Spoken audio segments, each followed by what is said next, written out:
De nombreuses études en sciences de l'éducation et en psycholinguistique démontrent que l'apprentissage est plus efficace lorsque les enfants commencent leur scolarité dans leur langue maternelle.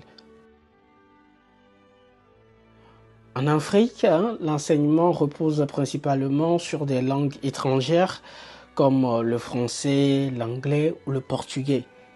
Alors ces langues ne sont pas toujours maîtrisées à la maison et cela crée une barrière cognitive qui entrave la compréhension et l'assimilation des connaissances. Aussi, selon l'UNESCO, les enfants bénéficiant d'une éducation en langue maternelle obtiennent de meilleurs résultats scolaires et développent une plus grande confiance en eux. Une étude du Center of Applied Linguistics a également révélé que les élèves des programmes bilingues affichent des performances supérieures en littérature et en mathématiques par rapport à ceux ayant débuté leur apprentissage directement en langue étrangère.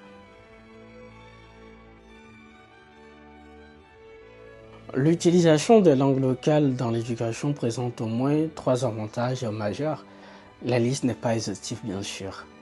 En premier point, je peux dire une meilleure assimilation des connaissances. C'est-à-dire que lorsque l'enfant apprend dans une langue qu'il comprend naturellement, il capte plus facilement les concepts et progresse plus rapidement.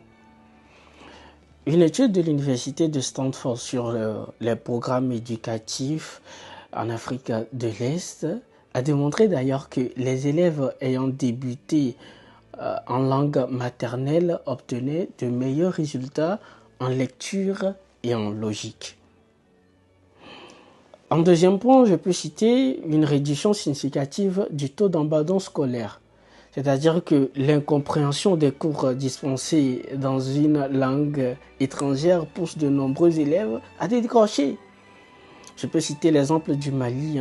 Au Mali, par exemple, l'introduction d'un programme bilingue a permis de diminuer le taux d'abandon scolaire de 30%. Et en troisième point, je parlerai d'une valorisation des cultures et des identités locales. C'est-à-dire que l'enseignement en langue locale favorise une meilleure transmission des valeurs culturelles et historiques, renforçant ainsi le sentiment d'appartenance des élèves à leur communauté. Plusieurs obstacles doivent être levés pour garantir le succès d'un enseignement en langue locale.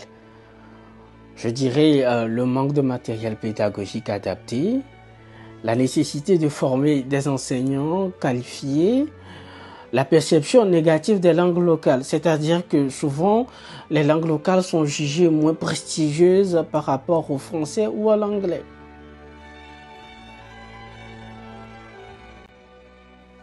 Alors pour instaurer un système éducatif en langue locale performant, il est indispensable de développer du matériel pédagogique de qualité en langue locale.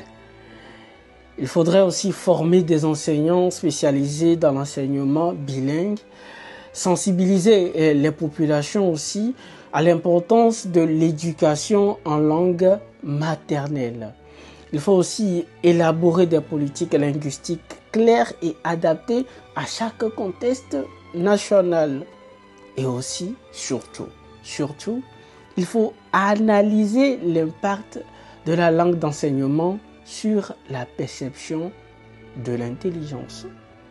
Vous savez, c'est très important lorsqu'un système éducatif repose sur une langue étrangère, il tend à privilégier les élèves dotés d'une forte intelligence linguistique.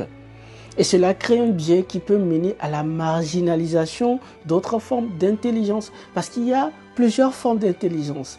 Il y a l'intelligence logico-mathématique. Ce sont des élèves qui sont très forts dans les mathématiques et qui arrivent à faire des calculs mathématiques rapidement. Il y a l'intelligence musicale. Ce sont des élèves qui sont très forts dans la manipulation des instruments de musique. Il y a aussi l'intelligence linguistique. Ce sont des gens qui arrivent à apprendre rapidement 2 ou 3 langues.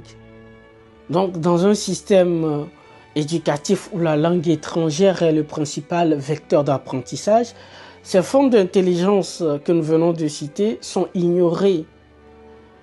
C'est ainsi que de nombreux enfants, pourtant brillants, sont écartés et catalogués comme étant inadaptés au système scolaire. C'est pourquoi il n'est pas rare de voir certains élèves abandonner leur scolarité et se tourner vers des formations techniques ou artisanales où il excelle. Et beaucoup deviennent des mécaniciens talentueux, des couturiers hors pair, des artisans d'exception. Leur échec scolaire n'était pas lié à un manque d'intelligence, non, mais à un décalage entre leurs compétences et le mode d'apprentissage imposé. Cette réalité illustre les risques d'un système éducatif entièrement fondé sur une langue étrangère.